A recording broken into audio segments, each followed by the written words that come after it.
Noong 10 taong gulang ako, namatay ang ama ko sa isang aksidente. Isang tanong lang ang itinanong sa akin ng abogado. Gusto ko bang manatili sa nanay ko o kunin ang 200 milyong dolyar na iniwan ng ama ko? Sa dati kong buhay, umiyak ako at nagsisigaw para sa nanay ko. Kinuha niya ang kabayaran sa pagkamatay at agad na pinakasalan ang lalaking kapitbahay namin. Ay, pasensya na, Tio Greg. Naging hindi gustong pasanin ako sa mga mata nila, isang pabigat na hindi nila kayang sikmurain. At sa huli, namatay ako sa sobrang pagtatrabaho. Bumagsak ako sa isang construction site sa edad na 28. Sa pagbabalik tanaw sa nakakatawa at kaawa-awang buhay na iyon, isa akong tanga, isang lubos at ganap na tanga, pero ngayon binigyan ako ng tadhana ng pangalawang pagkakataon, at muli akong nakatayo sa parehong sangandaan. Ang babaeng nasa harapan ko ay humahagulgol habang tuloy-tuloy ang pag-agos ng luha sa kanyang mukha. Howard, bakit mo kami iniwan? Paano kaming mabubuhay ni Damien? Patuloy siyang umiiyak hanggang sa tila gumuho ang buong katawan niya na parang basang putik. Kung walang sumusuporta sa kanya, direkta siyang babagsak sa lupa. Sa dati kong buhay, ito ang palabas na nakaloko sa akin. Akala ko talagang wasak na wasak ang puso niya. Akala ko hindi niya kayang mabuhay nang wala ako. Kaya yumakap ako sa mga binti niya habang umiiyak at nagmamakaawang manatili sa tabi niya. At ano ang nangyari? Kinuha niya ang kabayaran sa pagkamatay na ipinambayad ng buhay ng ama ko. At wala pang 3 buwan, masaya na siyang nag-asawang muli. Pinakasalan niya si Greg Barnes, ang lalaking lagi niyang sinasabing nag-aalaga sa amin. Hindi pa nga malamig ang abo ng ama ko nang lumipat na ang lalaking iyon sa bahay namin. Natulog siya sa kama na dating hinihigaan ng ama ko. At ako ang naging sobrang tao. Ang istorbo. Ang batang hindi dapat umiiral. May anak si Greg na 2 taon ang tanda sa akin. At itinuring niya akong parang tinik sa mata. Para makuha ang pabor ng kanyang stepson, si Linda, ang nanay ko, ay alinman sa binubugbog ako o sinisigawan araw-araw ng walang awa. Ang perang iniwan ng ama ko ang naging tiket ng pamilya nila para magsaya. Pinambayad pa iyon sa mga babae ng stepbrother ko at sa pagyayabang niya. Samantalang ako, namumulot ng basura para lang may pambayad sa matrikula. Pinalayas ako bago ko pa matapos ang high school. Pinagtrabaho ako sa labas. Lahat sa marangal kunong dahilan na dapat matutong maging independente ang isang lalaki ng maaga. 10 taon akong nagbuhat ng mga laryo sa mga construction site. At sa huli, bumigay ang katawan ko. Nabuwal ako ng una ang ulo sa tumpok ng nagbabagang bakal na road. At hindi na ako muling nagising. Pero ngayon, isinilang akong muli. Yumakap sa akin si Linda. Damien, huwag kang matakot. Mula ngayon, aalagaan ka ng mabuti ni Mommy. Puno ng luha at sipon ang mukha niya. Pero may nakatago sa kaibuturan ng mga mata niya. Napakahusay ng pagkakatago nito kaya halos walang makapansin. Pagkataranta. Kasakiman. Nang makita ko ito, hindi ako umiyak gaya ng ginawa ko noong nakaraan. Tahimik at malamig ko lang siyang pinagmamasdan habang umaarte. Pagkatapos, lumapit ang matalik na kaibigan ng ama ko. Siya rin ang abogado nito, si Tio Walter, na napabuntong hininga at tinapik ang balikat ko. Pagkatapos ay may inilabas siyang dokumento mula sa kanyang briefcase. Linda, Damien, ito ang huling habilin na iniwan ni Howard. Pinag-isipan niya ang lahat. May kakaibang bigat sa boses ni Tio Walter. Pinaghandaan ni Howard ang bawat posibleng sitwasyon. Sa ilalim ng kanyang pangalan ay may kayamanang nagkakahalaga ng 200 milyong dolyar at legal itong naipatibay. Ngayon ay may 2 pagpipilian. Una, mananatili si Damien sa iyo. Ang pera ay hahawakan mo bilang kompensasyon at suporta sa bata hanggang sa maging ganap na nasa hustong gulang si Damien. Sa mismong sandaling marinig ito ni Linda, bumilis ang kanyang paghinga. Isang nakakatakot na kislap ang sumiklab sa kanyang mga mata. Nakatitig siya sa testamento na parang lawing nakatutok sa kanyang biktima. Pangalawa, kung pipiliin ni Damien na hindi manatili sa iyo. Ang pera ay ilalagay sa isang trust fund sa ilalim ng aking pangangasiwa. Si Damien ang magiging nag-iisang may-ari nito. At ikaw, Linda, ay walang matatanggap ni isang sentimo. Nagyelo ang hangin sa isang iglap. Lahat ng mata sa silid ay napalingon. Lahat ay nakatuon sa akin, isang 10 taong gulang na bata. Nanigas ang buong katawan ni Linda. Tinitigan niya si Walter na para bang sinasabing, paano mo nagawang magbigay ng ganitong pagpipilian? Pagkatapos ay agad siyang bumalik sa kanyang nagdadalamhating pag-arte. Mahigpit niya akong niyakap sa kanyang dibdib. Walter, paano mo nasasabi ang ganyang bagay? Paano ko magagawang isuko ang sarili kong anak? Si Damien ang buong buhay ko. Humahagulgol siyang sabi. At habang humahagulgol siya, kinurot niya ang braso ko. Pabulong siyang sumitsit sa tenga ko sa malamig at mabagsik na tinig. Damien, kapag may isa kang maling sinabi, papatayin kita sa bugbog. Anak kita. Ang pera mo ay pera ko. Sa dati kong buhay, pinanginig ako ng mga salitang iyon mula ulo hanggang paa. At naantig pa ako rito. Hindi kayang mabuhay ni Mommy nang wala ka. Pero ngayon, pawang pagkasuka lang ang nararamdaman ko. Nararamdaman ko ang panginginig ng kanyang kamay habang kinukurot niya ako. Hindi dahil sa pagdadalamhati, kundi dahil sa pananabik. Dahil sa tensyon. $200 milyong. Hindi pa siya nakakita ng ganoong kalaking halaga sa buong buhay niya. Pinapantasya na niya ang magiging buhay niya kapag nakuha na niya ang pera. Pinapantasya na niya ang perpektong kinabukasan kasama si Greg. Dahan-dahan, paunti-unti. Kumawala ako mula sa nakakasakal niyang yakap. Nang tuluyan na akong makalaya, itinaas ko ang ulo ko. Nagtama ang mga mata namin ni Walter na puno ng pagkabigla. Salita sa salita. Malinaw na malinaw. Nagsalita ako. Tio Walter. Pinipili ko ang pangalawang opsyon. Pinipili ko ang $200 milyong. Nabalot ng nakakabinging katahimikan ang buong bulwagan ng lamay. Kahit laglag ng karayom ay maririnig ng lahat. Naparalisa silang lahat na para bang may pumindot ng pause, nakatitig sa akin habang nakabuka ang kanilang mga bibig. Agad na nanigas ang lungkot sa mukha ni Linda. Pagkatapos ay unti-unti itong nabasag, paisa-isang piraso, hanggang sa naging lantaran at mabagsik na galit. Napasigaw si Linda. Damien, ano ang sinabi mo? Sobrang talas ng boses niya na parang kayang bumutas ng tainga. Kalmado ko itong inulit, hindi malakas. Pero bawat salita ay tumama na parang ipinupukpok na pako. Sabi ko, ayoko sa iyo. Ang gusto ko ay ang pera. Sumigaw si Linda. Nababaliw ka na ba? Walang utang na loob na bata. Ako ang nanay mo. Tuluyan nang nawala ng kontrol si Linda. Sinugod niya ako na parang baliw.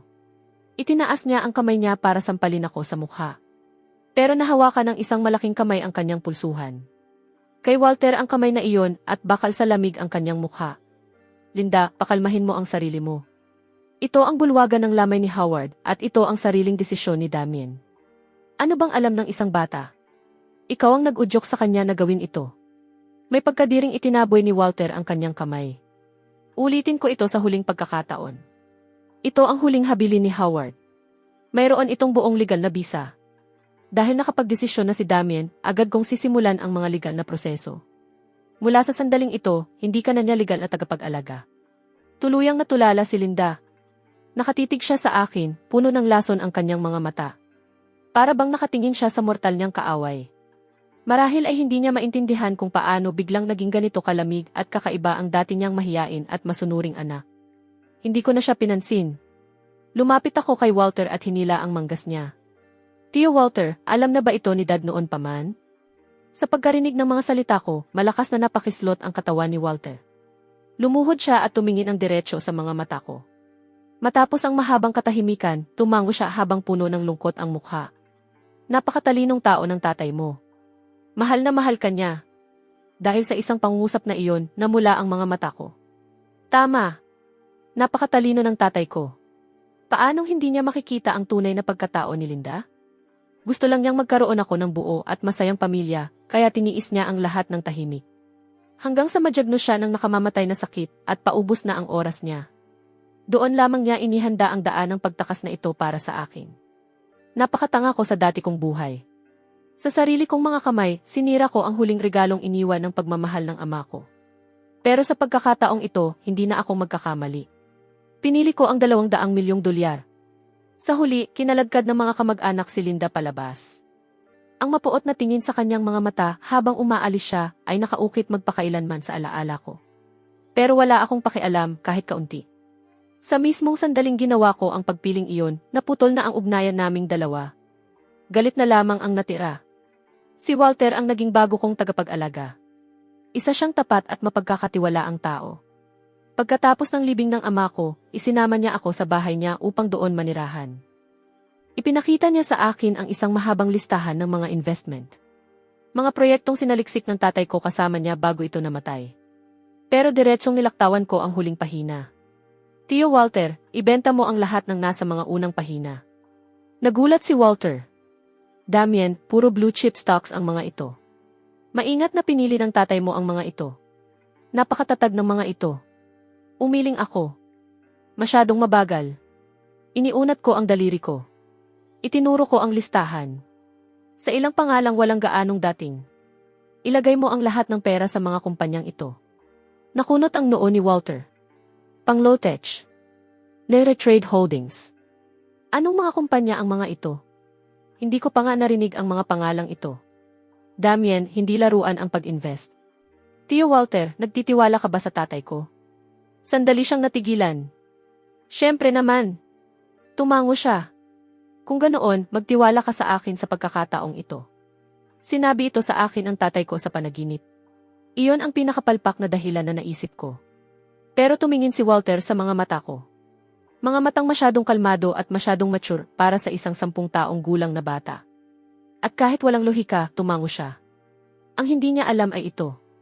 Ang mga pangalang itinuro ko ngayon ay yayanig sa buong mundo sa susunod na 10 taon. Magiging sila ang pinakamalalaking imperyo ng negosyo sa planeta. At ako ang magiging pinakamisteryosong shareholder na nasa likod nilang lahat. Nang maayos na ang lahat, tuluyan akong nakahinga ng maluwag. Nagtakda ako ng bagong layunin sa buhay. Magpakasaya lang. Tama. Dumaan lang ng maayos sa buhay. Sa dati kong buhay, nagtrabaho ako hanggang sa mamatay. Sa buhay na ito, mamumuhay ako ng komportable. Pinahanap ko kay Walter ang pinakamagandang pribadong paaralan. Hindi para magpakahirap sa pag-aaral, kundi dahil maganda ang kapaligiran at masarap ang pagkain sa cafeteria. Nagsimula akong mag-gym. Hindi dahil may espesyal na dahilan, kundi dahil balang araw gusto kong magkaroon ng 8 hati na ebis at magandang hubog ng katawan. At para bumagay sa akin ang mga damit, sinimulan kong pag-aralan ang 8 dakilang lutuin ng China. Natuto akong gumawa ng sarili kong alak. Hindi para maging chef, kundi para mabusog ang sarili kong panlasa. Lahat na nakakagulong bagay ay ipinapasa ko kay Walter. Kalaunan, ipinasa ko rin ang mga iyon sa profesional na grupo na tinulungan ni Walter na buuin para sa akin. Ang lalaking namumuno sa grupong iyon ay si Marcus. Isang elitistang eksperto mula sa Wall Street na nahikayat ko gamit ang 3 beses na mas mataas na sahod. Iisa lang ang tuntunin ko para sa kanya. Huwag mo akong gambalain. Asikasuhin mo ang sarili mong mga problema. Kung hindi mo kayang ayusin, hayaan mo itong malugi. Noong panahong iyon, tiningnan ako ni Marcus na para bang isa akong hangal na taga-probinsya na nagsasayang ng kayamanan ng pamilya. Pero tapat niyang sinunod ang mga utos ko. Kaya ganito ang naging buhay ko. Boss, 3 beses nang tumaas ang stock ng Panglotech. Kumita tayo ng 5 bilyong dolyar. Nakuha ko na. Huwag mo akong gambalain. Nag-aaral pa ako ng mga resipe. Boss, malapit nang maging pampublikong kumpanya ang Trade Holdings. Inaasahang lalampas sa 100 bilyon ang halaga ng mga orihinal nating shares. Teka, ayos. Ngayon, tikman mo itong bagong batch ng rice wine na ginawa ko. Boss, iyong lupang binili mo ng pabigla-bigla noong nakaraan. Ginagawa iyon ngayon ng gobyerno bilang bagong sentrong distrito ng negosyo. 100 beses na ang itinaas ng halaga nito. Unti-unting nasanay si Marcos sa pagiging relax ko. Nagsimula pa nga siyang salain para sa akin ang mga hindi importanteng transaksyong nagkakahalaga lamang ng bilyon-bilyong dolyar.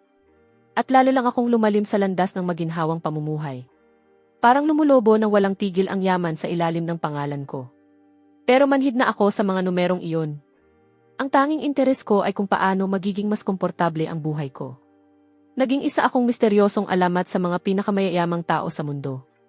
Walang nakaalam kung sino ako. Ang alam lang nila ay may isang misteryosong Mr. Vance. Mas mayaman pa sa ilang bansa. Isang multong hindi kailanman nakikita ng sinuman. Hanggang sa taong naglabing-8 ako. May isang babaeng dumating at winasak ang tahimik at maginhawa kong buhay. Vivian Sinclair. Ang dati kong kasintahang nakatakda para sa akin. Ang kasunduan ng kasal namin ni Vivian Sinclair ay inayos ng aming mga lolo noong bata pa kami. Pagkamatay ng tatay ko, bumagsak ang katayuan ng pamilya namin. At wala nang muling bumanggit tungkol sa kasunduang iyon. Pero walang nakaasahan na ang kayamanang iniwan ng tatay ko ay lalago sa loob ng 10 taon at magiging isang napakalaking imperyo ng negosyo. Kahit sinadya kong manatiling hindi kapansin-pansin.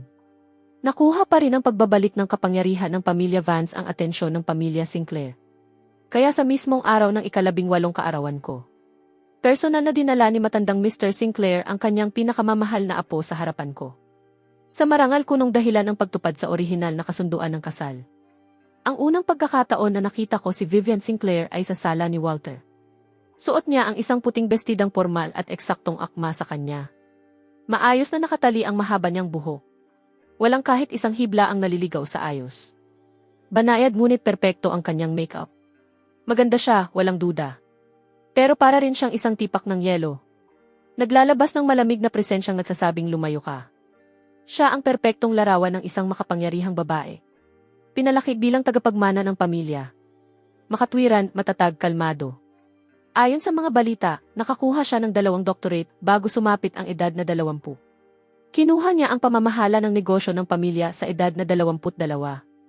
At walang awa ang kanyang mga pamamaraan. Kahit ang mga bihasang halimaw sa mundo ng negosyo ay takot sa kanya. Sa mundo niya, karera, kita at datos lamang ang mahalaga. Para sa kanya, ang emosyon ang pinakawalang silbing kahinaan. Ikaw si Damien, tama ba? Umupo siya sa tapat ko habang nakapamiwang ang mga binti. Sinuyod ako ng kanyang mga mata mula ulo hanggang paa na parang x-ray, puno ng hayagang pagsusuri at paghamak. Kakagaling ko lang sa gifin. Maluwag na damit pang ehersisyo ang suot ko. Basa pa ng pawis ang buhok ko. Tamad akong umungol bilang tugon. Sumandal ako sa sofa, kumuha ng mansanas at nagsimulang kumagat dito. Malinaw na hindi niya nagustuhan ang ugali ko. Nakunot ang noo niya. Narinig kong tumigil ka na sa pag-aaral matapos ang high school. Tama. Masyadong nakakapagod ang pag-aaral. Kung ganoon, ano ang ginagawa mo ngayon? Nag-ehersisyo. Nagluluto. Gumagawa ng alak. At naghahanap ng mas komportableng paraan para magpahinga. Sinabi ko sa kanya ang totoo. Bahagyang umangat ang sulok ng labi ni Vivian sa mapanuyang ngiti. Kung ganoon, isa ka lang palang batang nabubuhay sa trust fund na walang ginagawa. Pwede mong sabihin iyan. Nagkibit balikat ako ng walang pakialam. Malamig siyang natawa. Mas lumalim ang paghamak sa kanyang mga mata. Damien, diretsuhin na natin. Biruan lang ng mga lolo natin ang kasunduang kasal na ito. Hindi ito dapat seryosohin. Ang magiging asawa ko ay dapat lalaking kayang tumayo sa tabi ko bilang kapantay. Hindi isang walang silbing tamad na puro kain, inom at aliw lang ang alam. Kaya, tiningnan ko siya ng may interes. Kaya gusto kong ikaw mismo ang magsabi sa lolo ko na kanselahin ang kasunduang kasal na ito. Nagsalita siya na para bang nagbibigay ng utos. Bilang kabayaran, maaari kitang bigyan ng pera. O kaya ay maipapasok kita sa isang maginhawang posisyon sa kumpanya namin. Muntik ko nang mailuwa ang mansanas na nasa bibig ko. Bigyan ako ng pera. Bigyan ako ng posisyon. Nakakatawa naman. Sa mga mata ko, ang Sinclair Group na ipinagmamalaki niya ay halos walang halaga kumpara sa yaman ko. Tiningnan ko ang mayabang niyang mukha. At bigla ko itong nakitang nakakatawa. Sa dati kong buhay, wala man lang akong katayuan para makaharap siya. Sa buhay na ito, nakaupo siya sa tapat ko at nag-aalok ng limos. Pinunasan ko ang bibig ko at mumiti ng matamis. CJ. Napahinto si Vivian. Nagulat siyang ganoon lang kadali akong pumayad. Anong uri ng kabayaran ang gusto mo? Bumalik ang malamig niyang ekspresyon. Ayoko ng pera. Ayoko rin ng trabaho. Tumayo ako at lumapit sa kanya. Yumuko ako palapit sa kanyang tenga. Agad niyang gustong umurong. Pero nanigas ang katawan niya.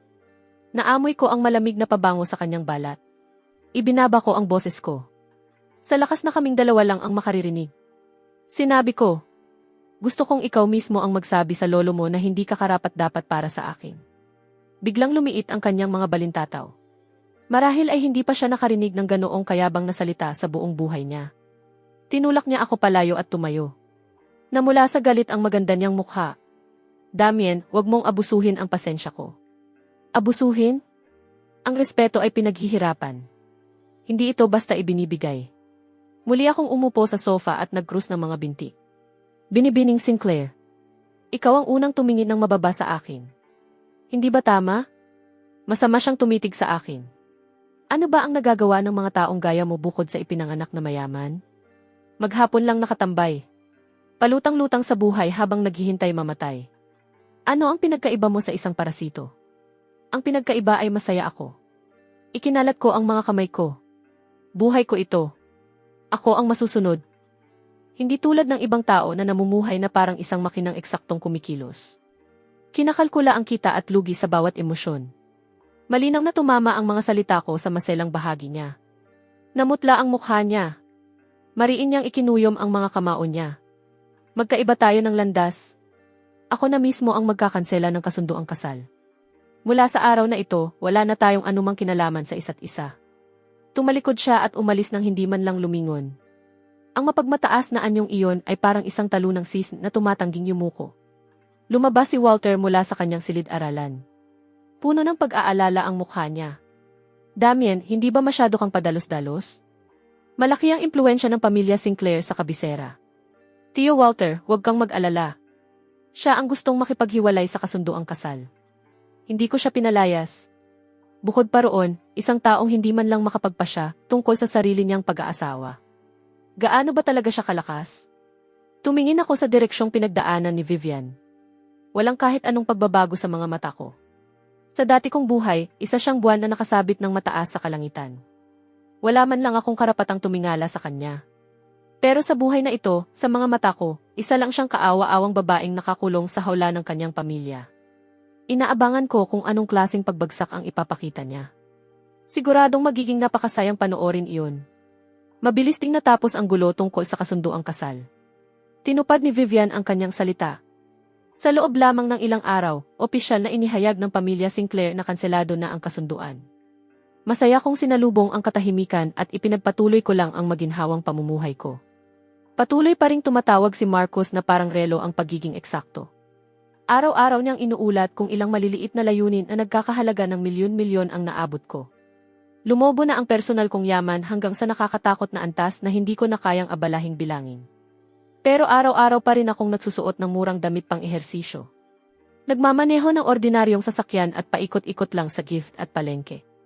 Hanggang sa isang araw, sa isang tindahan ng panghimagas na malapit ng magsara, nakilala ko ang isang anghel. Isa itong maliit na tindahang nakatago sa kailaliman ng isang lumang eskinita. Pinalamusyan sa makalumang estilo at nagbebenta ng mga tradisyonal na panghimagas na Tsino na halos nakalimutan na ng panahon. Nahatak ako ng karatulang kahoy na sulat kamay sa pintuan. Espesyal ngayong araw. Cake na kastanyas at osmanthus. Ito ang panghimagas na gustong-gusto gawin ng tatay ko para sa akin noong bata pa ako.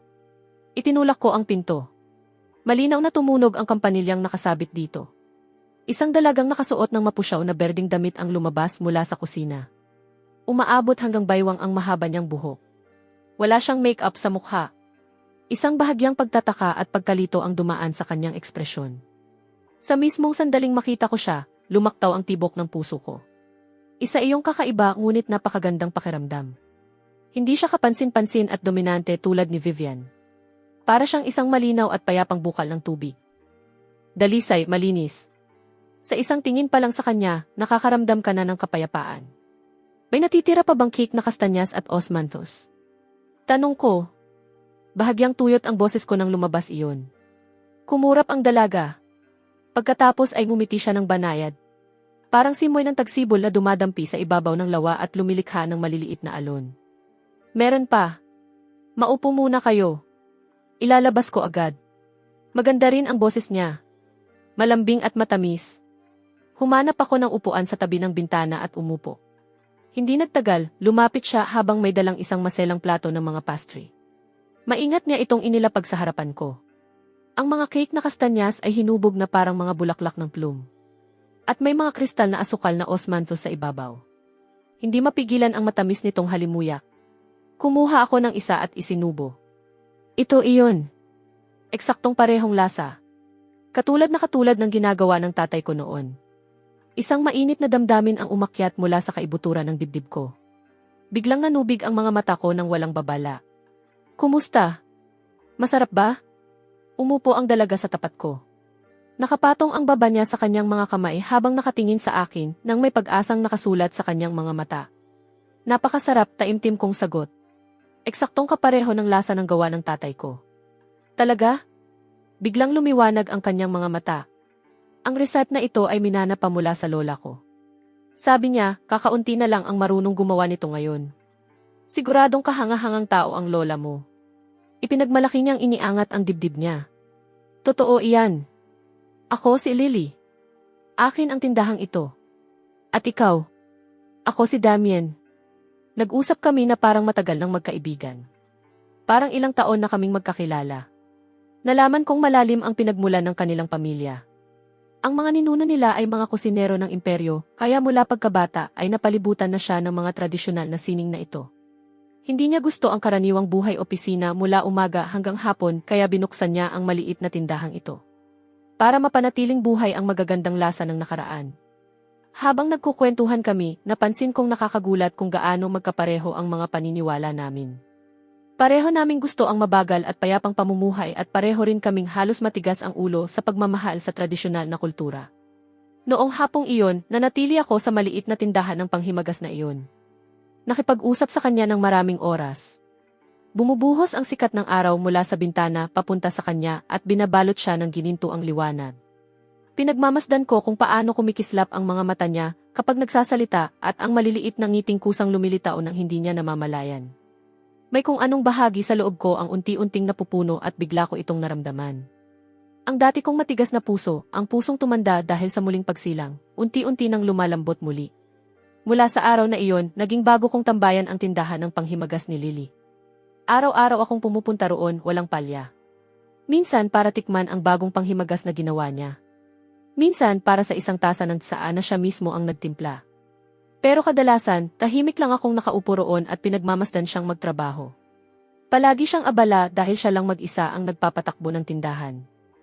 Paghahanda ng mga sangkap, pagluluto, pagsiserbisyo sa mga customer at paglilinis. Siya ang gumagawa ng lahat, pero ni minsan ay hindi siya nagreklamo. Palagi siyang may kontentong ngiti sa labi. Nagsimula akong tumulong sa kanya, una sa paghugas ng mga plato, pagkatapos ay sa paghahanda ng mga gulay. Kalaunan, pinayagan niya pa akong pumasok sa kusina niya para panoorin siyang gumawa ng mga panghimagas. Maliit ang kusina niya, pero napakalinis at maayos. Bawat kagamitan ay nakalagay ng maingat sa tamang pwesto. Buong focus siyang magtrabaho, parang isang alagad ng sining na tapat sa kanyang ginagawa. May kakaibang ligaya sa panonood sa mga maselang kamay na iyon habang ginagawang maliliit na obra maestra ang mga ordinaryong sangkap. Isang araw, tinutulungan ko siyang magbuhat ng mabigat na sako ng harina. Katatapos ko lang mag-ehersisyo, kaya masikip na sando pang ehersisyo lang ang suot ko. Nakatayo si Lily sa likuran ko, pinagmamasdan ang pag-igting ng mga kalamnan ko habang nagbubuhat. Namula ng bahagya ang mga pisngi niya. Damien, ang ganda ng katawan mo. Inilapag ko ang sako ng harina at humarap sa kanya. Sadya kong inilabas ang dibdib ko. Gusto mong hawakan? Akala ko mamumula siya at tatakbo palayo. Pero sa halip talagang iniabot niya ang kamay niya. Malamig ang mga dulo ng kanyang mga daliri, may bahagyang matamis na amoy ng malagkit na bigas, habang marahang dumadampi sa mga guhit ng tiyan ko. Wow, ang tigas pala nito. Manghang sabi niya na parang may nadiskubre siyang bagong mundo habang malalaki ang mga mata niya. Biglang nanikip ang buong katawan ko. Parang may init na dumaloy mula sa tiyan ko paakyat hanggang ulo. 2 buhay na ang nabuhay ko, pero ito ang unang pagkakataong may babaeng nang asar sa akin ng ganito. Habang nakatingin sa inosente at mausisang mukha niya, hindi ko alam kung matatawa ba ako o maiyak. Hinawakan ko ang pilya niyang kamay. Napakalambot nito, parang wala man lang buto sa loob. Ibinaba ko ang boses ko at yumuko palapit sa tenga niya. Sa isang iglap, namula ng todo ang mukha niya, parang hinog na mansanas. Agad niyang binawi ang kamay niya, umikot at tumakbo palabas ng kusina. Pinagmamasdan ko ang papalayong likod niya. Hindi ko mapigilang matawa. Napaka-cute talaga ng babaeng ito. Araw-araw ay lalo pang umiinit ang samahan namin. Parang wala kaming katapusang mapag-uusapan. Pagkain, alak o pera. Natuklasan kong para siyang isang kayamanang walang katapusan, laging may bagong bagay na ikinagugulat ko. Marunong siyang tumugtog ng kudyapi ng China at magpinta ng mga larawang tinta. Gumagawa pa siya ng sarili niyang kolorete. Para siyang isang marangal na binibini na diretsong lumabas mula sa sinaunang panahon, punong-puno ng klasikong kariktan mula ulo hanggang paa. Kapag kasama ko siya, bumabagal ang takbo ng buong mundo. Nagiging tahimik at maganda ang lahat. Ang puso kong dati ay gusto lang magpalutang-lutang sa buhay ay nagsimulang gumalaw. Nagsimula akong umasa na makita siya araw-araw. Inaasam ang kanyang ngiti. Inaasam ang mga munting pagtatalo namin. At inaasam maging ang maliliit na bagay na ginagawa niya nang hindi niya namamalayan. Nagsimula pa nga akong mag-isip na kung makakasama ko siya araw-araw mula ngayon, baka hindi naman iyon masamang buhay. Binigyan ko ng sarili kong palayaw ang tindahan ng panghimagas niya, ang kusina ng hari. At binigyan din niya ako ng palayaw, ang tamad na Panginoong Mailupa. Sabi niya, wala raw akong ginagawa buong araw. Dumadating lang ako para maningil ng renta at ubusin ang pinakamagagandang panghimagas niya. Alam kong manipis na papel na lang ang pagitan naming dalawa ngayon. At ang makakabutas sa papel na iyon ay isang aksidente. Noong araw na iyon, may isang spoiled na anak mayaman na dumating sakay ng sports car. Isang tingin pa lang niya kay Lily, agad niyang naisip na gusto niya ito. Nakapumada ng paatras ang buhok niya, mamantika ang mukha at bastos ang bibig. Ipinilit niyang bilhin agad ang buong tindahan at pasayahin siya ni Lily. Siyempre, tumanggi si Lily. Nagwala sa galit ang anak mayaman. Nagsimula siyang manira ng tindahan. Marami siyang binasag. Nasa likurang kusina ako noon, abala sa paggawa ng bagong recipe. Pagkarinig ko ng kaguluhan sa labas, agad akong tumakbo palabas.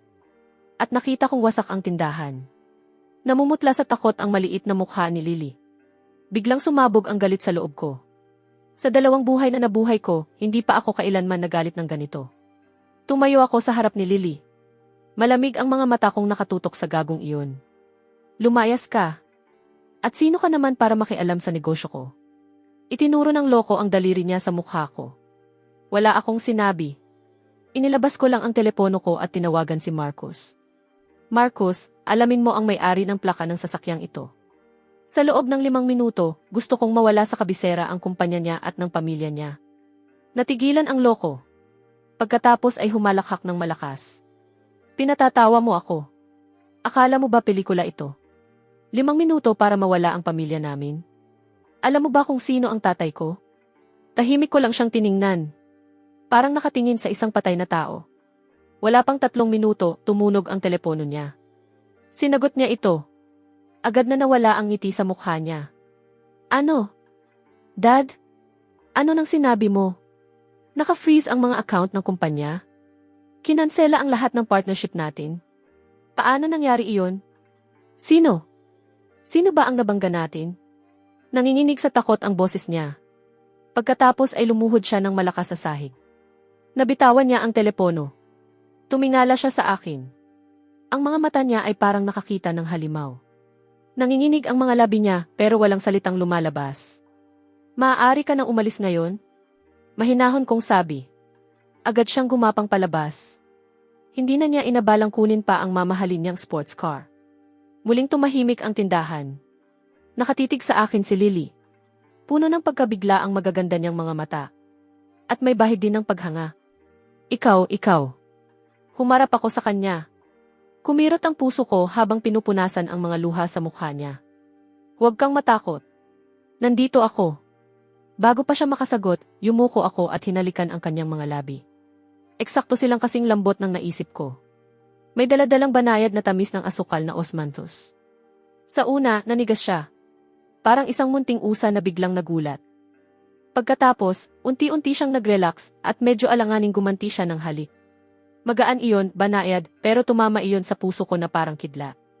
Makalipas ang mahabang sandali at tubili ko siyang pinakawalan. Yumuko siya. Pulang-pula ang mukha niya, mas mapula pa sa kamatis. Hindi siya makatingin sa akin. Lily! Hinawakan ko ang magkabilang pisngi niya at pinatingin siya sa mga mata ko. Buong seryoso akong nagsalita. Papayag ka bang maging kasintahan ko? Kinagat niya ang labi niya. Kumislot ang mahahaba niyang pilik mata na parang mga pakpak ng paru-paro. Matapos ang mahabang katahimikan, mahina siyang umimik. Teka! Kasing hina ng ugong ng lamok. Napangiti ako na parang isang tanga. Mahigpit ko siyang niyakap. Pakiramdam ko nasa mga bisig ko na ang buong mundo. Sa 2 buhay na nabuhay ko, ito ang unang pagkakataong tunay kong naranasan kung ano ang ibig sabihin ng umibig. Kung ano ang ibig sabihin ng maging masaya. Sumandal siya sa dibdib ko at mahinang nagbulong. Ang nakakatakot mo kanina. Natakot ba kita? Isang tawag lang at kaya mong pabagsakin ang buong kumpanya. Damien, sino ka ba talaga? Tumingin ako sa malinaw at inosente niyang mga mata. Alam kong hindi ko na ito maitatago sa kanya. Sinabi ko naman sa iyo.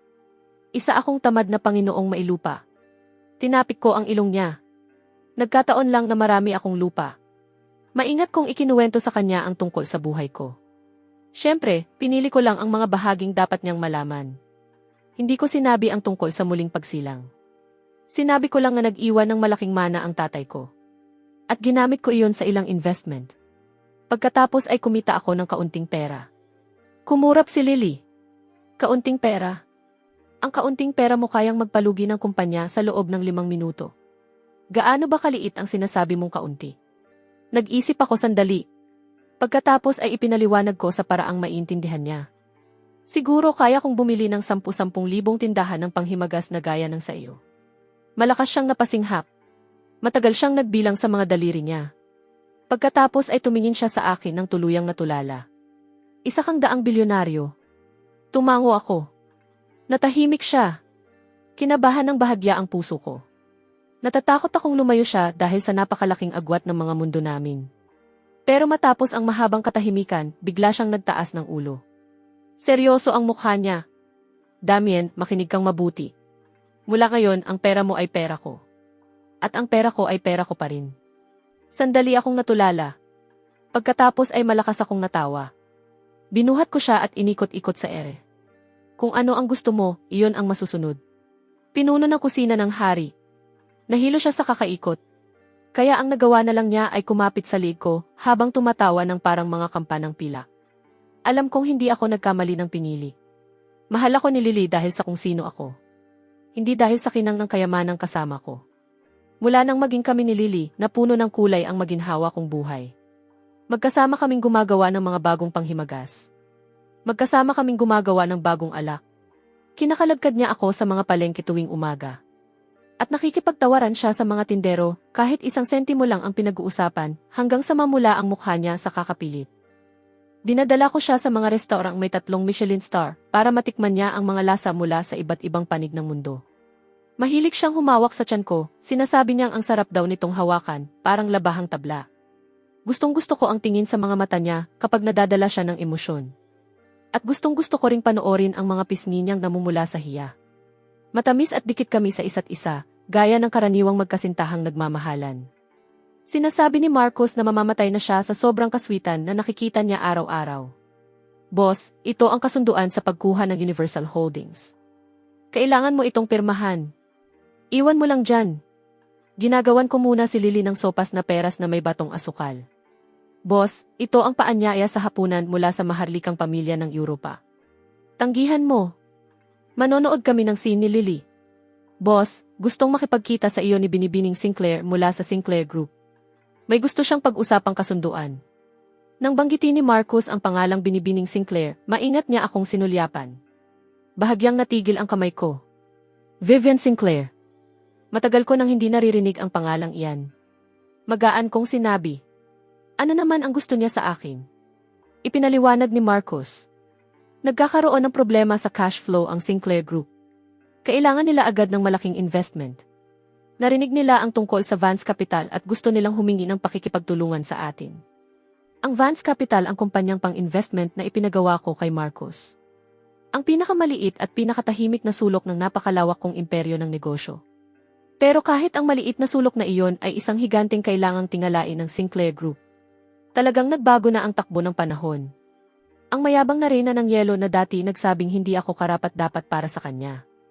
Ngayon, siya na ang kailangang lumapit sa akin para humingi ng investment. Bahagyang umangat ang sulok ng labi ko sa amusement. Sabihin mo sa kanya, kung gusto niyang makipag-usap, siya mismo ang pumunta sa kusina ng hari ko. Kusina ng hari? Iyong tindahan ng panghimagas? Litong-lito si Marcos. Sabihin mo ring dalhin niya ang proposal niya. Gusto kong makita kung gaano siya kaseryoso.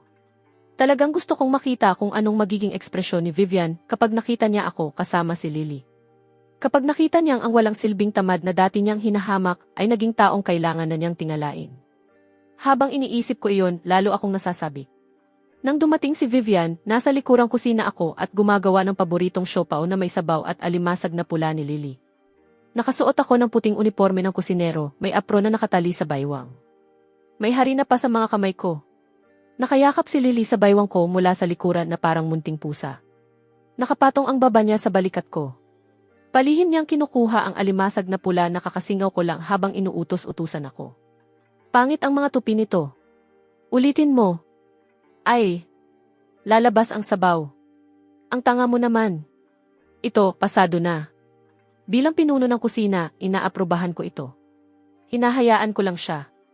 Paminsan-minsan, lumilingon ako para halikan ang pisngi niya. Puno ng mabangong amoy ng pagkain ang kusina. At puno rin ng tamis ang hangin sa pagitan naming dalawa. Ito ang mismong sandaling itinulak ni Vivian ang pinto para pumasok. Ngayong araw, nakasuot siya ng itim na business suit. Maayos pa rin ang pagkakatali ng buhok niya, walang kahit isang hibla ang naliligaw.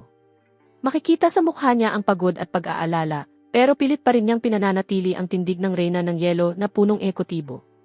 Nang makita niya ang eksenang nasa harapan niya, para siyang naging bato.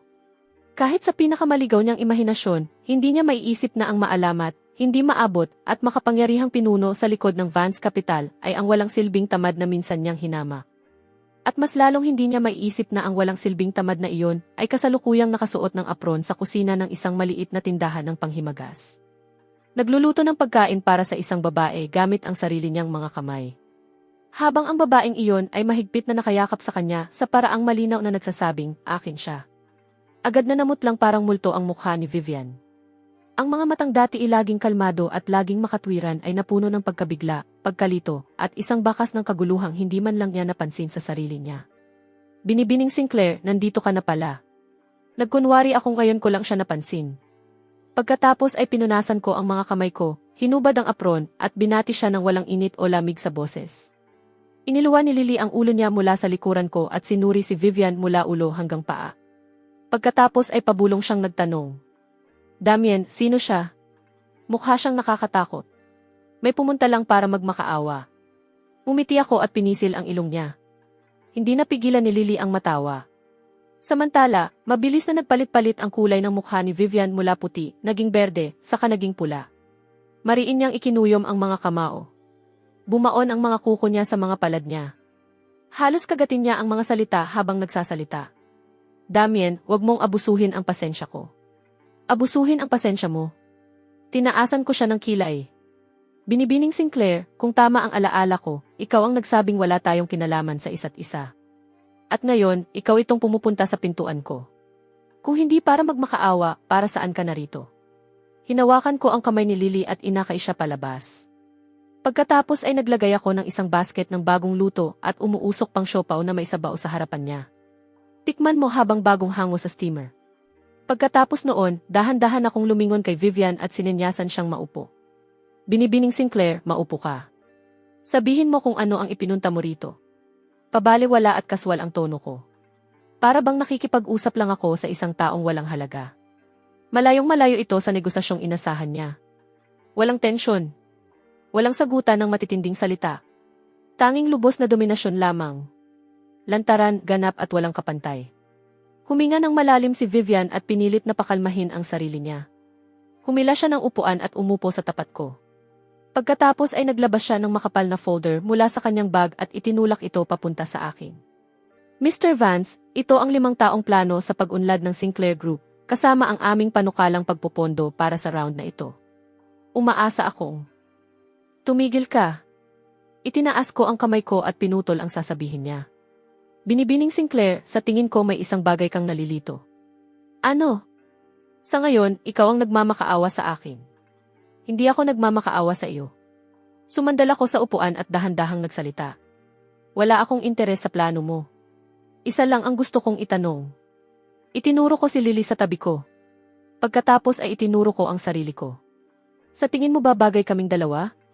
Malakas na napakislot ang katawan ni Vivian. Tumingin siya sa akin. Pagkatapos ay tumingin kay Lily na masayang kumakain ng siopaw na may sabaw sa tabi ko.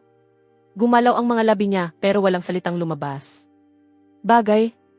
Ang tanong na iyon ay parang punyal na direktang tumarak sa kanyang mapagmataas na puso.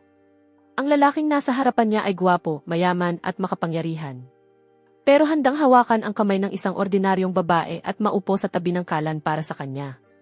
Ang lambing sa mga mata nito ay isang uri ng pag-aarugang hindi niya kailanman nakita noon. At ang babaeng iyon, kahit simple lang ang suot, ay may malinis na ngiti at malinaw na mga mata. Naglalabas ng uri ng kaligayahang nagmumula sa pagiging lubos na minamahal. Magkasama, para silang isang larawan ng payapa at magandang buhay. Samantalang siya naman, nakasuot ng mamahaling suit, may hawak na makapal na proposal. Nakaupo rito na parang isang payaso, nagmamakaawa sa lalaking ito para sa kaunting awa. Noon, siya ang nakatayo sa harapan ko. Ginagamit ang tono ng isang taong nagbibigay ng limos para sabihing lumayas ako sa mundo niya.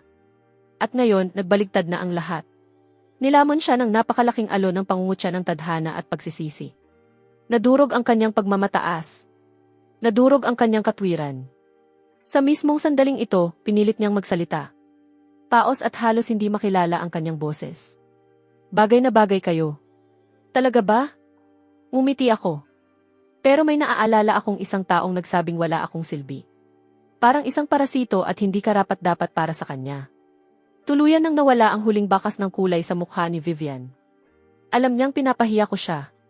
Ibinabalik ko lang sa kanya ang sarili niyang mga salita nang walang binabago. Damien. Inaamin kong bulag ako noon. Ipinikit niya ang mga mata niya na para bang hinihigop ang bawat natitirang lakas sa katawan niya. Humihingi ako ng tawad sa iyo. Pero negosyo ang negosyo at personal na usapan ang personal na usapan. Napakahalaga ng pakikipagtulungang ito para sa Sinclair Group. Humihingi ako ng pabor sa iyo. Humihingi ka ng pabor sa akin. Binibining Sinclair, bilang sino ka humihingi ng pabor? Bilang dati kong kasintahang nakatakda para sa akin. O bilang isang natalong karibal? Tahimik na nakaupo si Lily sa tabi ko. Hindi niya gaanong naiintindihan ang pinag-uusapan namin. Pero sapat ang talino niya para hindi manghimasok. Tahimik siyang naglagay ng isa pang siopaw na maisabaw sa mangkok ko. At sa pamamagitan ng malinaw niyang mga mata, tahimik niyang ipinakita ang suporta niya para sa akin.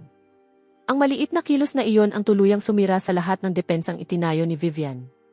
Nakita niya ang tahimik na pagkakaunawaan sa pagitan naming dalawa. Ang pagiging malapit na nakaukit na sa kaibuturan ng aming mga pagkatao. Ang uri ng pagiging malapit na kasing natural ang paghinga, isang bagay na hindi niya kailanman mararanasan. Palagi niyang iniisip na hinahabol niya ang tuktok ng tagumpay sa karera. Ang pinakamataas na kapangyarihan. Pero hanggang ngayong araw, hindi niya napagtanto na kapag nakatayo ka sa tuktok at nakatanaw sa buong mundo, gaano pala talaga kalamig at kawalang laman ang puso mo. Nakuha niya ang buong mundo. Pero nawala sa kanya ang nag-iisang taong maaaring nagbigay ng init sa kanyang buhay. Damien? Muli siyang nagsalita. May halong hikbi na ngayon ang kanyang boses. Nakikiusap ako sa iyo. Pakiusap. Umiiyak siya. Ang dating malamig at hindi malapitan na si Vivian Sinclair ay umiiyak na ngayon. Dumudulas ang mga luha sa kanyang perpektong mga pisngi. Patak-patak itong bumabagsak sa proposal na ipinagmamalaki niya at nag-iiwan ng basang mansa. Tahimik ko lang siyang pinagmamasdan. Walang kahit katiting na kasiyahan sa loob ko. Ganap na kawalang pakialam lamang. Sa dati kong buhay, baka naantig pa ako ng mga luha niya. Pero hindi na ngayon. Kinuha ko ang proposal. Hindi ko man lang ito tiningnan. Diretso ko itong itinapon sa basurahan sa tabi ko. Binibining Sinclair. Tumayo ako at mula sa aking kinatatayuan, tumingin ako pababa sa kanya. Wala akong interes na bilhin ang isang kumpanyang malapit ng malugi. Lalo na kung ikaw ang may-ari ng kumpanyang iyon. Pagkatapos noon, hindi ko na siya muling tiningnan. Hinawakan ko ang kamay ni Lily at bumalik kami sa kusina. Sa likuran namin, naririnig ko ang pigil na pigil ngunit tuluyang nabibiyak na mga hikbi ni Vivian. Alam kong mula sa araw na ito, nadurog na sa ilalim ng mga kamay ko ang kanyang pagmamataas. Pero simula pa lang iyon. Umalis si Vivian na parang wala sa sarili. Hindi ko na inalam kung ano ang nangyari sa kanya pagkatapos. Dahil may mas nakakadiring taong dumating. Si Linda Carter. Ang biolohikal kong ina. Hindi ko alam kung paano niya nalaman ang tungkol sa tindahan ng panghimagas ni Lily. Pero bigla na lang siyang sumulpot sa mismong pintuan. 10 taon na ang lumipas at malaki ang itinanda niya. Halatang pinagsakluban na rin siya ng hirap ng buhay.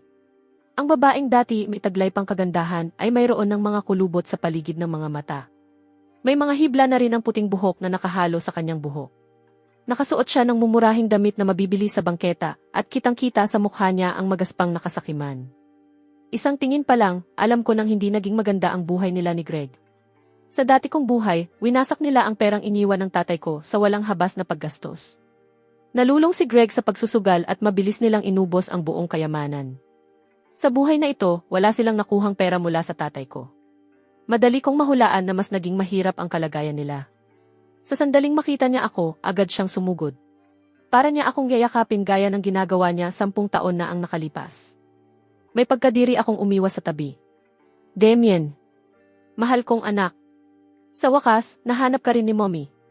Muli niyang sinimulan ang kanyang pag-iyak at pagdadramang pamilyar na sa akin. Sabihin mo kung ano ang sadya mo. Malamig kong sabi. Kung wala kang sasabihin, umalis ka.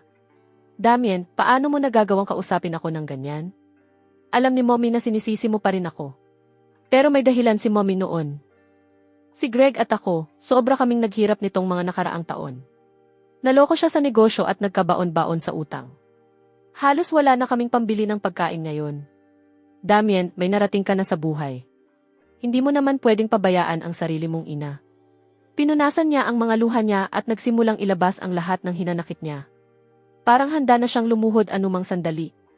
Napakunot noo ako. Lumabas si Lily mula sa tindahan.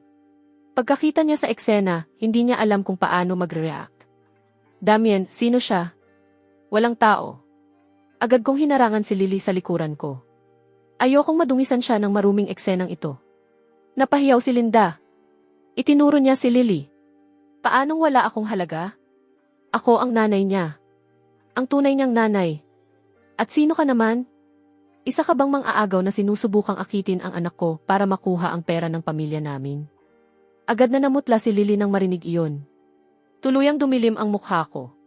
Paisa-isang salita akong nagsalita. Malamig na parang yelo ang boses ko. Ulitin ko ng isang beses. Lumayas ka. Hindi. Damien, kailangan mo akong bigyan ng pera ngayon. 1,000,000. Hindi, 10,000,000. Kung hindi, hindi ako aalis. Ay dedemanda rin kita. Ay dedemanda kita dahil pinabayaan mo ang sarili mong ina. Nagsimula na namang magwala si Linda. Akala niya ako pa rin ang dating taong kaya niyang paikutin sa palad niya. Akala niya mahalaga pa rin sa akin ang reputasyon ko. O ang iniisip ng ibang tao. Nagkakamali siya. Tinitigan ko ang pangit niyang mukha. At bigla akong umiti. CJ, gusto mo akong idemanda? Ibibigay ko sa iyo ang pagkakataong iyon. Inilabas ko ang telepono ko. Muli kong tinawagan si Marcos. Marcos, kunin mo ang pinakamagaling na legal team sa kabisera. At makipag-ugnayan ka sa pinakamalalaking media outlet. Magdaraos ako ng press conference. Ang paksa, ako at ang biyolohikal kong ina, at ang pagsisingilan namin sa lahat ng nangyari nitong mga nakaraang taon. Natigilan si Linda. Hindi niya inasahan na hindi ubra sa akin ang mga pagbabanta niya. Sa halip, ako pa ang magpapalaki ng isyong ito. Hindi mo gagawin yan. Matapang ang mga salita niya. Pero takot na takot ang mukha niya. Panoorin mo ako. Ibinulsa ko ang telepono ko at mumisi ng may pangutya. Linda, malamang nakalimutan mo na kung ano ang pinili ko 10 taon na ang nakalipas. 10 taon na ang nakaraan, isinuko kita kapalit ng pera. Pagkalipas ng 10 taon, kaya kitang durugin ng lubusan para lang magkaroon ako ng katahimikan. Mahilig kang magdrama, hindi ba? Ayos. Bibigyan kita ng mas malaking entablado. At doon ka magtanghal hanggang magsawa ka. Tumingin ako sa kanya na parang isa na siyang bangkay. Naramdaman ni Linda na tila gumagapang ang lamig sa kanyang balat. Sa wakas, naunawaan niya. Ang taong nasa harapan niya ay hindi na iyong batang kaya niyang kontrolin noon. Isa na itong demonyo. Isang demonyong mas malamig, mas walang awa, at mas mabagsik kaysa sa kanya. Itinuro niya ako habang nanginginig. Matagal siyang nagpumilit na magmatigas. Pero sa huli, hindi niya kinaya ang napakalaking pressure. Tumakbo siyang palayo ng puno ng kahihiyan. Sa wakas, naging tahimik muli ang mundo. Damien. Hinawakan ni Lily ang kamay ko. Punong-puno ng pag-aalala ang mukha niya. Siya ba talaga ang nanay mo? Siya nga. Binaligtad ko ang kamay ko at hinawakan ang kanya. Iniangat ko iyon sa labi ko at marahang hinalikan. Pero hindi na ngayon. Mula ngayon, ikaw na lang ang tanging pamilya ko. Tumingin sa akin si Lily. Kumikislap sa mga mata niya ang mga luha ng pagmamahal. Wala na siyang ibang itinanong. Tumayo siya sa dulo ng mga paa niya at mahigpit akong niyakap. Huwag kang matakot. Nandito ako para sa iyo. Yinakap ko siya pabalik. At naramdaman kong unti-unting tinataboy ng liwanag niya ang mga aninong iniwan ng nakaraan sa puso ko. Tama. Nasa akin pa rin si Lily. At sapat na iyon. Akala ko urong na si Linda matapos ko siyang takutin. Pero minamaliit ko pala ang kapal ng mukha niya. Makalipas ang ilang araw, biglang napuno ng paninirang puri laban sa akin ang internet. Nabunyag ang misteryosong bilyonaryong si Damien Vance, isang walang pusong oportunista na itinakwil ang sariling ina para makapag-asawa ng mayaman. Nakagugulat na lihim, itinayo ng daang bilyonaryong ito ang kanyang kayamanan sa pagsasamantala sa sarili niyang ina. Madamdaming pakiusap ng isang mapagmahal na ina, inagaw ng isang mukhang perang manunukso ang anak ko. Isa-isang lumabas ang mga artikulo. Puro huwad na luha at kasinungalingan. Inilarawan ako bilang isang walang utang na loob, mukhang pera, at bulag sa ganda. Habang si Linda naman ang ginawang kawawang inang nagsakripisyo para palakihin ang anak, para lamang iwanan sa huli. At si Lily naman ang ginawang mang-aagaw na sumira sa relasyon ng mag-ina. May ilan pang litrato namin ni Lily habang kumakain sa isang maliit na karinderya na ninakaw at ipinakala. Agad na sumabog ang galit ng publiko. Napaniwala ng mga peking kwentong iyon ang napakaraming netizen na walang alam sa katotohanan. At nagsimula silang umatake sa akin sa internet. Sa unang pagkakataon, napunta ang pangalan ko sa mga usong paksa. At sa pinakamasamang paraan pa. May ilan pang mga sobrang matitinding netizen na natunton ang tindahan ng panghimagas ni Lily. Nagbuhos sila ng pintura sa pintuan. Nagtapon ng basura. At minura siya bilang isang walang hiyang mang-aagaw. Takot na takot si Lily. Ilang araw siyang hindi nangahas magbukas ng tindahan. Nakasilong siya sa mga bisig ko habang tuloy-tuloy ang pagpatak ng mga luha niya. Punong-puno siya ng sama ng loob. Mahigpit ko siyang niyakap. Parang pinipiga ang puso ko sa sakit. Damien, wala naman akong ginawang masama. Hindi ako mang-aagaw. Alam ko. Hindi ka ganoon. Huwag kang matakot. Aayusin ko ang lahat. Hindi pa kailanman naging ganito kabigat ang puot sa mga mata ko. Linda. Greg. Talagang sumobra na kayo sa pagkakataong ito. Handa na sana akong pabayaan kayong mabulok sa sarili ninyong buhay. Pero kayo mismo ang lumapit para guluhin ako. Kung ganoon, huwag ninyo akong sisihin kapag naging malupit ako. Pinag-imbestiga ko kay Marcus ang buong pangyayari. Mabilis dumating ang resulta. Tulad ng inaasahan ko, sina Linda at Greg nga ang nasa likod ng lahat. Umupa sila ng mumurahing kumpanya sa marketing. Nagbayad ng mga troll gamit ang pera. At sila ang nagplano ng buong palabas na ito. Pero may isa pang bagay na mas ikinagulat ko. Sa likod ng lahat ng ito, may bakas din ni Vivian. Hindi siya direktang nakilahok.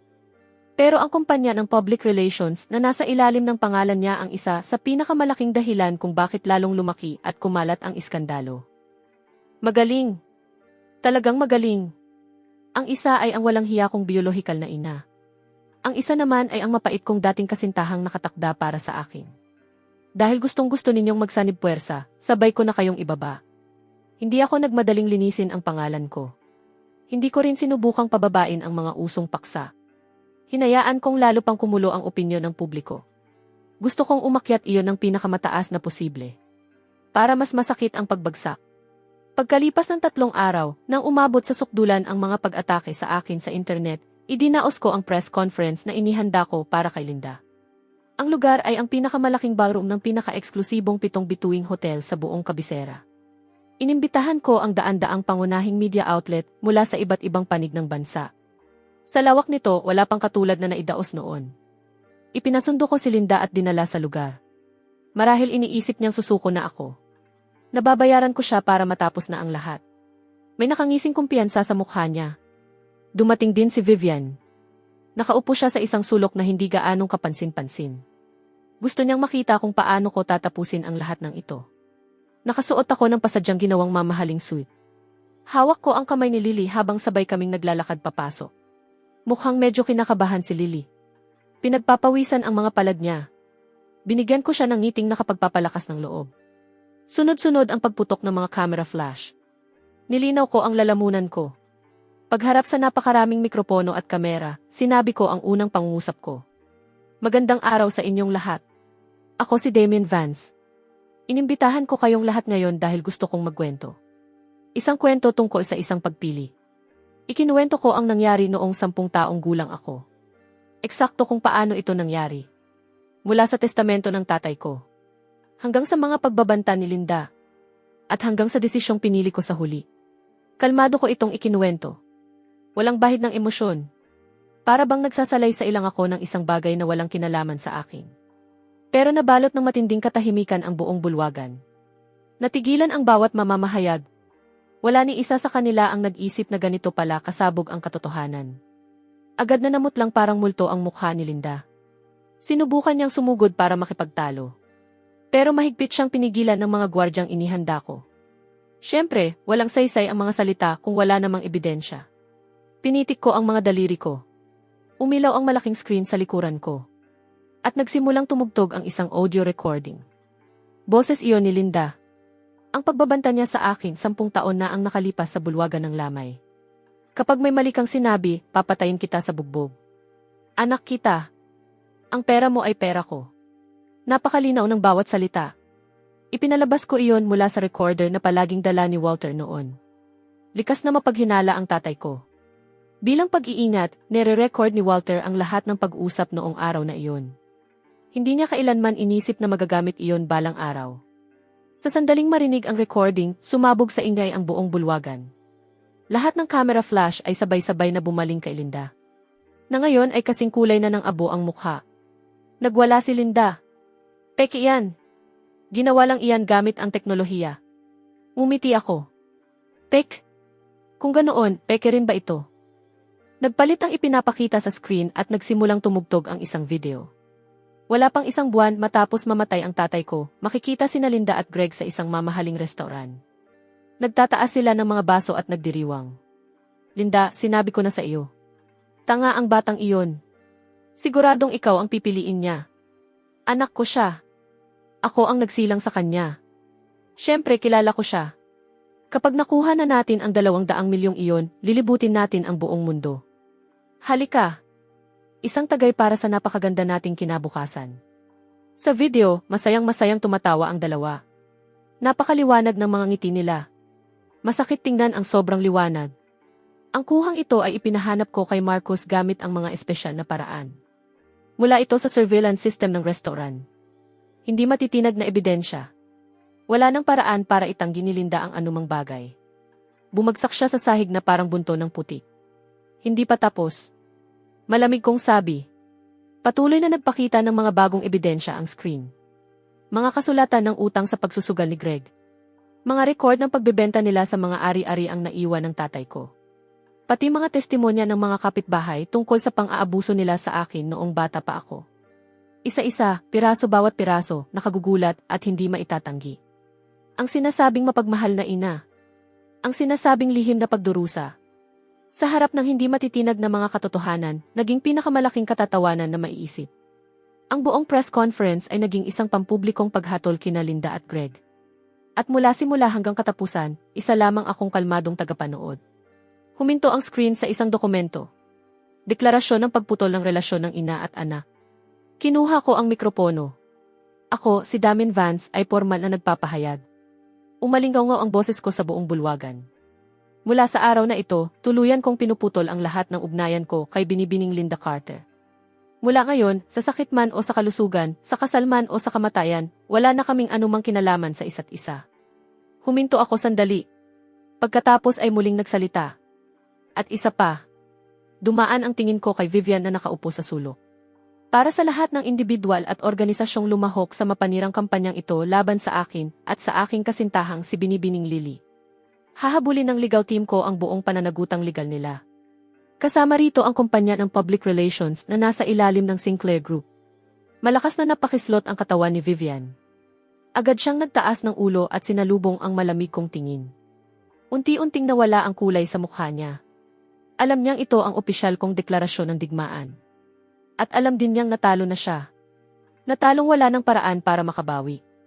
Nang gabing iyon, naging pangunahing balita sa bawat media outlet ang press conference. Sa isang iglap, bumaligtad ang opinyon ng publiko. Sunod-sunod na usong paksa ang sumabog sa lahat ng plataporma.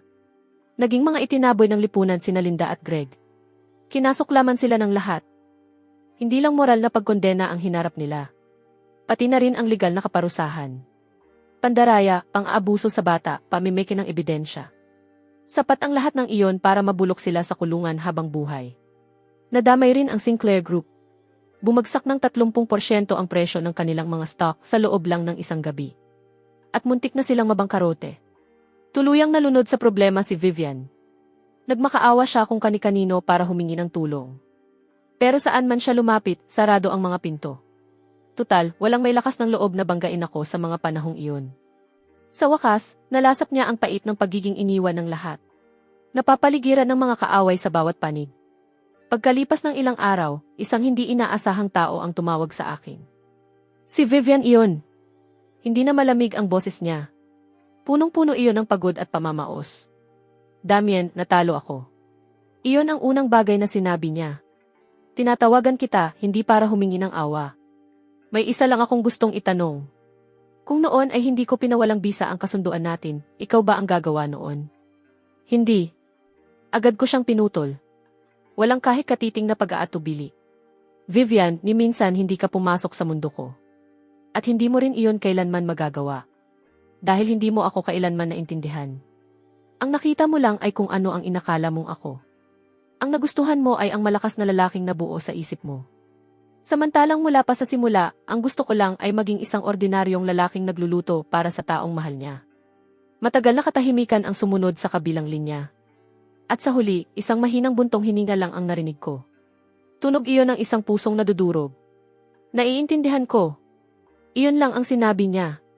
Pagkatapos ay ibinaba ko ang tawag. Alam kong hindi na muling manggugulo ang babaeng iyon sa buhay ko.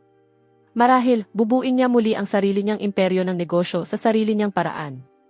Pero may isang bagay na palaging mawawala sa mundo niya. Kaligayahan. At ako, matagal ko na iyong natagpuan. Pinatay ko ang telepono ko at bumalik sa kusina. Suot ni Lily ang cute na apron na may disenyo ng teddy bear na binili ko para sa kanya. Humuhuni siya ng isang kanta habang pasimpleng sinusubukang magtiklop ng dumpling. May harina sa buong mukha niya. Pagkakita niya sa akin, agad siyang umiti ng napakalaki. Hoy, tamad na landlord. Halika nga rito at tumulong. Gusto ng pinuno ng Royal Kitchen mo ng 3 sangkap na dumpling ngayong araw. Bumubuhos ang sikat ng araw mula sa bintana at binibigyang liwanag ang maganda niyang mukha. Napakainit, napakaganda. Lumapit ako sa kanya at niyakap siya mula sa likod. Hinalikan ko ang ilong niyang may bahid ng harina. Opo, reyna ko. Kayamanan, kapangyarihan, paghihiganti. Wala nang halaga ang mga iyon ngayon. Sa sandaling ito, ang gusto ko lang ay yakapin ang babaeng nasa harapan ko. Magluto para sa kanya habang buhay at panoorin ang kanyang ngiti habang buhay. Isang buhay na muling ibinigay. Gumamit ako ng 200 milyon para makawala sa nakaraan ko. At hindi ko kailanman inakala na ang mapapanalunan ko sa huli ay ang buong mundo. Isang mundong kasama si Lily.